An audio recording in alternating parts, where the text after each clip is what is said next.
तो hello friends, स्वागत है आप सबका मेरी 1 साल से बंद पड़ी ऊबड़-खाबड़ जिंदगी में। और यहाँ कर रहे हैं मेरे पतिदेव हमारे घर की खिड़की और दरवाजे को कलर, क्योंकि मेरी इस बुलंद आवाज के कारण मेरे घर पर कोई भी काम करने वाला आने से पहले ही भाग जाता है।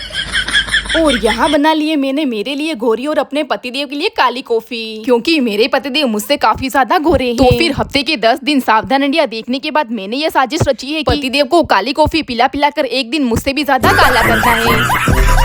और यहाँ पर करवा रहे हैं हम आधा ट्रैक्टर रेती खाली, क्योंकि हमने बनाई थी 2 महीने पहले एक छोटी सी झोपड़ी, जिसको हम धीरे धीरे करके एक छोटे से महल में बदल रहे हैं। और फिर बाद में दोपहर के 7 बजे नहाने के बाद मैं लगा रही हूँ अपने काले कलर के थोपड़े पर पिलग्रिम के महंगे महंगे प्रोडक्ट, जिसके बिल मेरे पतिदेव को महीने के 3500 दिन पे करने पड़ते हैं।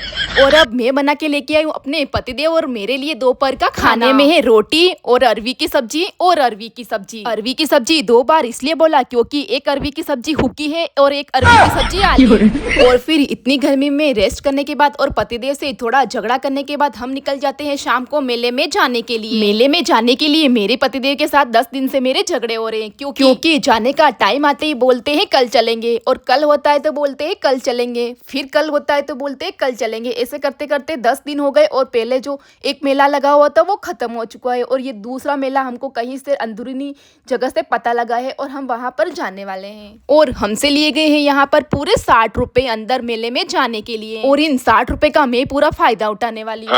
और अंदर आने के बाद हमें पता चलता है कि यहाँ पर मेले में आए हुए सारे लोग इन लोगों के साथ में सेल्फी ले रहे हैं, जो पता नहीं क्या क्या बने हुए हैं। तो लो बहती गंगा में हमने भी हाथ धो लिए और सबके साथ सेल्फी ले ली। और यहाँ पर इतनी भीड़ है कि पैर देने की भी जगह नहीं, और सांस लेने के लिए मुझे बाहर आना पड़ा। और यहाँ पर सारी चीजें इतनी महंगी है कि 2-3 चीजों का नाम सुनते ही मुझे अर्जेंट में कोमा में जाना पड़ा। और फिर फटाफट से पतिदेव को चलो बोल के यहाँ से भागना पड़ा, क्योंकि मुझे पता लग चुका था कि यहाँ की सारी चीजें मेरी औकात से बाहर है।